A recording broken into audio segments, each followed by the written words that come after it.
Thanks for watching the video today. Follow Awards Focus on our social platforms. Comment on your favorite part of the interview today with Raline, and you could win a chance to win a signed headshot.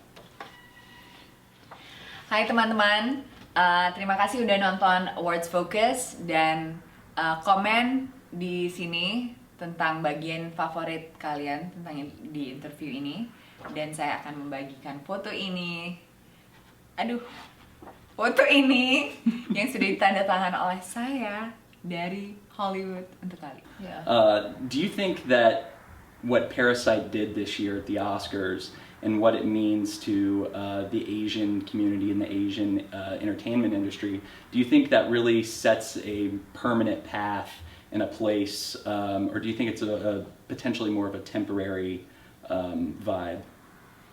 I mean, just the fact that that happened, I think it's permanently in our history. And you know, history repeats itself. So through that, absolutely, I really do hope that it's permanent.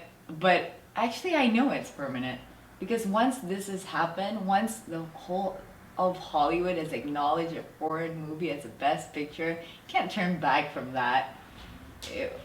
I don't know, one day maybe an Indonesian movie will be a best picture. There's a chance for any movie now in the world, when it's done well, it's done with love, common themes, great directing, great everything, for it to be, you know, part of the Academy Awards. Like, we know now that there's no bias against that.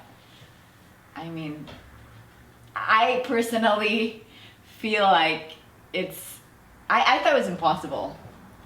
So for me, this is like, I know it's not a miracle because I love the movie, and probably half the people who know about it are pretending now that they've watched it. But anyway, like, oh my god, it's so wonderful. But it's not the fact that it's just wonderful. The fact that, you know, people in America can connect to the same thing. Like, the same common themes in the movie can connect with the emotions of the character, what happened that movie. Like, parasites are everywhere, right? I mean, I feel like we're all parasites in our own way.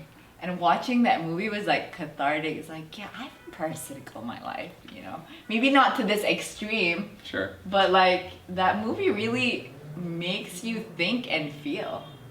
You can't ever turn back from, after you watch that movie, you're like, what the LA peeps say, like, woke.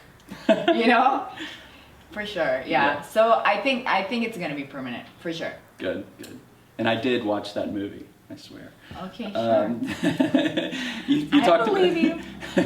You mentioned, and I wanted to ask about this, you were climbing Mount Kilimanjaro for charity. That's Talk right. a little bit about that. Well, there's a group of us from Hong Kong, influencers, CEOs, artists, that decided we wanted to raise money for conservation. And my friend, he decided to just come up with this trip to climb the highest mountain in Africa and the highest freestanding mountain in the world 2 years ago. And I said, yeah, sure, I'll be your celebrity climber. He's like, there's many celebrities going, you're just one of them. I'm like, sure, I'll do it, you know? I mean, I hope I can also like help raise funds for you. Last minute, all the celebrities pulled out. So I guess I was it. I didn't want to be a flake, and it was a big challenge. It was a huge challenge, not just because it was physically difficult, but it rained every single day. Just proves that climate change is happening, because it's supposed to be dry season over there.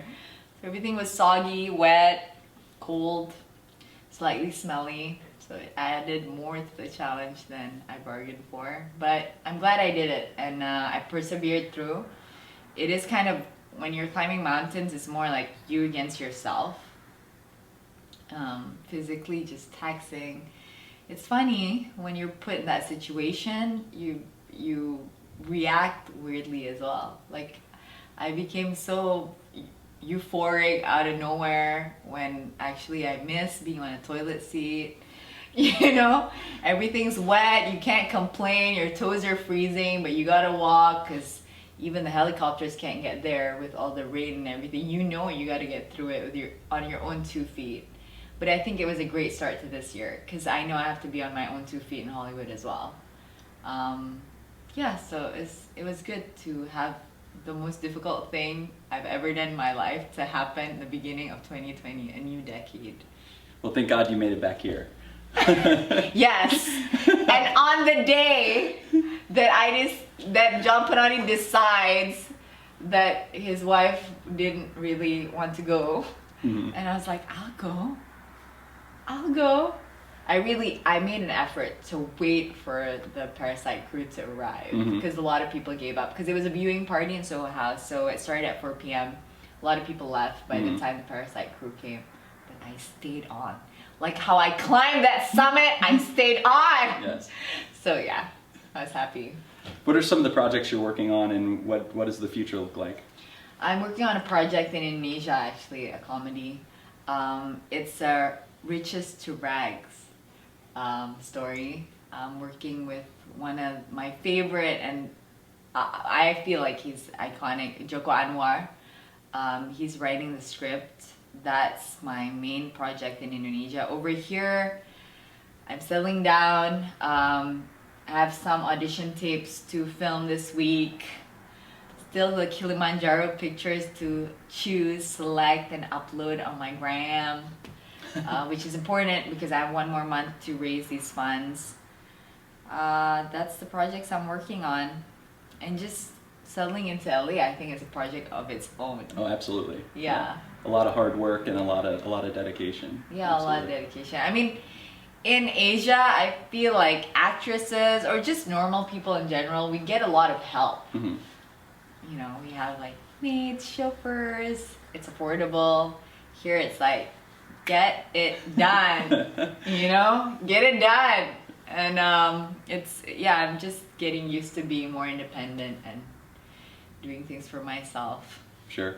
And with the more and more English productions that you do, you have quite the following, obviously, in Asia. Is it typical that most folks over there may be bilingual, or how do you think they'll take to some of the English productions? I mean, foreign movies do much better than local movies. It's always been like that. And they're okay with subtitles. I come from Jakarta, it's quite urban, so a lot of people speak English. But I think with movies, subtitles work, and as long as the movies are done well, people can connect with it, I'm in it, people watch it. I hope so. Absolutely. Yeah. Lastly, I wanted to ask, what would you say 3 adjectives to describe yourself in 2020, and what would be a message to your fans that you would want to give? 3 adjectives: hopeful, centered, and brave. That's good. I like them. Hopeful. Yeah, we all need hope. Absolutely. And the message, I don't know. Don't give up. Whatever you're doing, just don't give up. Like on that mountain, I felt I was gonna die. Like physically gonna die because the oxygen is so thin.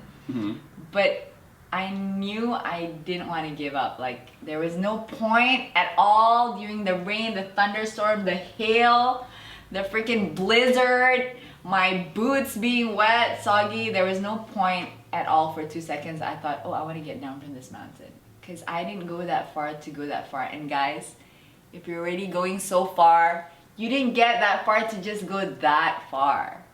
Dig deeper, dig deeper. Like, work from within. That's my message. Thank you. Well, Raline, we appreciate you having us here today, and thanks to the viewers, and thanks for joining Awards Focus Fresh Take. Thank you for having me. I'm such an auntie. Cha cha cha cha cha. I'm so grateful. Actually, what I also want to add is I'm very grateful that I've received so much love for my move here. Like everyone's kind of embraced me in their own little way.